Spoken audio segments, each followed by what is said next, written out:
नमस्कार, स्वागत आहे तुमचं माझ्या यूट्यूब चॅनलमध्ये, ज्याचं नाव आहे स्वामी भक्ती मराठी. उद्या आहे 2 एप्रिल 2026, वार आहे गुरुवार.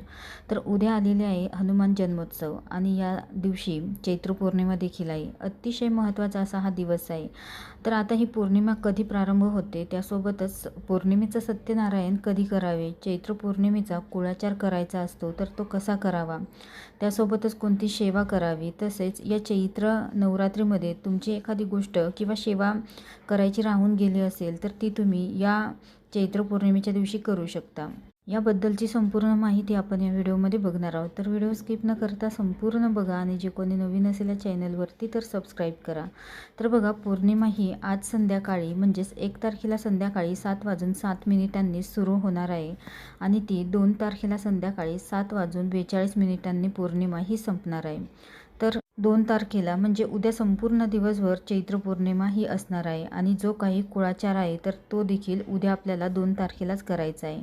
चैत्र पौर्णिमा खूप मोठा दिवस हा मानला जातो आणि बऱ्याच जणांनी देवीची ओटी या चैत्र नवरात्रीमध्ये भरली असेल, पण काहींची राहून गेली असेल किंवा देवीच्या काही सेवा करायच्या राहून गेल्या असतील तर या चैत्र पौर्णिमेला देखील तुम्ही देवीच्या सेवा करू शकता, देवीचा कुळाचार करू शकता, देवीची ओटी देखील भरू शकता.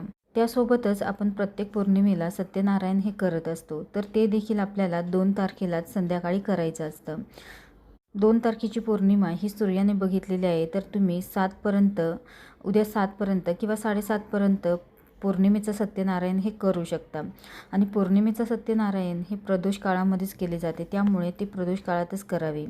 त्यानंतर कुळाचार करणे म्हणजे काय, तर ज्याप्रमाणे आपण शारदीय नवरात्रीमध्ये कुळाचार करतो, देवीचा मानपान करत असतो, त्याप्रमाणेच आपल्याला या चैत्र पौर्णिमेच्या दिवशी देखील देवीचा मानपान करायचा आहे, कुळाचार करायचा आहे. तुमची इच्छा असेल तर तुम्ही उपवास देखील करू शकता आणि संध्याकाळी सोडू शकता. कुळाचार कुलधर्म म्हणजे काय, तर देवीची आरती करायची असते, देवीची ओटी भरायची असते, पुरणाच्या आरत्या केल्या जातात. तर काही ठिकाणी पुरणाच्या आरत्या केल्या जातात, काही ठिकाणी केल्या जात नाही. तुमच्याकडे ज्याप्रमाणे करत असतील त्याप्रमाणे तुम्ही करू शकता. आणि करत असतील तर बघा, एका तामणामध्ये पुरण थापलं जातं आणि त्यामध्येच दिवे बनवले जातात. त्यामध्ये तूप टाकून फुलवाती 2 फुलवातीची एक फुलवात बनवली जाते आणि ती प्रज्वलित केली जाते आणि त्यांनीच देवीला ओवाळलं जातं. तर एकूण 22 फुलवाती या लावल्या जातात. त्यानंतर त्यानेच तुमची जी कुलदेवी असते तर त्या कुलदेवीची आरतीही केली जाते. आणि तुमच्याकडे जर चैत्र नवरात्रीमध्ये कुळाचार केला जात नसेल तरीही तुम्ही या चैत्र नवरात्रीमध्ये करू शकता. सर्व सेवा देखील करू शकता. जितकी महत्त्वाची शारदीय नवरात्री आहे तितकीच महत्त्वाची चैत्र नवरात्री देखील मानली जाते. त्यामुळे आवर्जून तुम्ही देवीचा कुळाचार करू शकता, देवीची सेवा देखील करू शकता.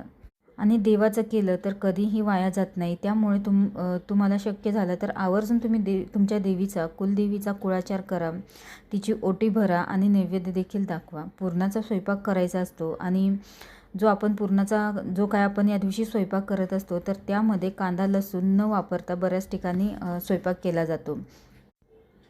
तर कांदा लसूण न वापरता स्वयंपाक करायचा आहे आणि त्याचाच नैवेद्य हा देवीला आपल्याला अर्पण करायचा आहे. त्यासोबतच एखादी सवाष्ण स्त्री देखील तुम्ही या दिवशी जेवू घालू शकता, तिचा मानपान करू शकता, ओटी भरू शकता. यथाशक्ती तुम्ही तिला दक्षिणा देखील देऊ शकता. या सर्व आधी आपल्याला आरती करायची आहे आणि त्यानंतर आपल्याला देवीला नैवेद्य दाखवून जी कोणती स्त्री येईल तुमच्याकडे, जी काही सवाष्ण स्त्री येईल तिची ओटी भरायची आहे, तिचं मानपान करायचं आहे आणि तिला जेवू घालायचं आहे. त्यानंतर जे आपण पुरणाचे दिवे बनवले आहे तर ते दिवे विझल्यानंतर त्यातील जी काही वात आहे ती जे काही जळालेलं पुरण आहे तर ते काढून टाकायचं आहे आणि ते जे पुरणाचे दिवे आहे तर ते घरातील सर्वांनी प्रसाद म्हणून खायचं आहे किंवा गाईला घालू शकता.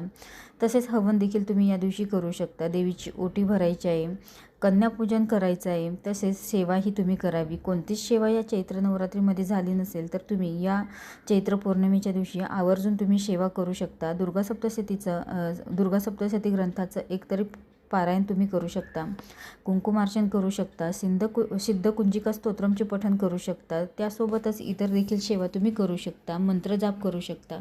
ज्या सेवा तुम्हाला शक्य होतील त्या सेवा तुम्ही या दिवशी करू शकता. अतिशय महत्त्वाचा दिवस आहे, तर आवर्जून तुम्ही या दिवशी देवीची सेवा करा, देवीचा कुळाचार देखील तुम्ही करा.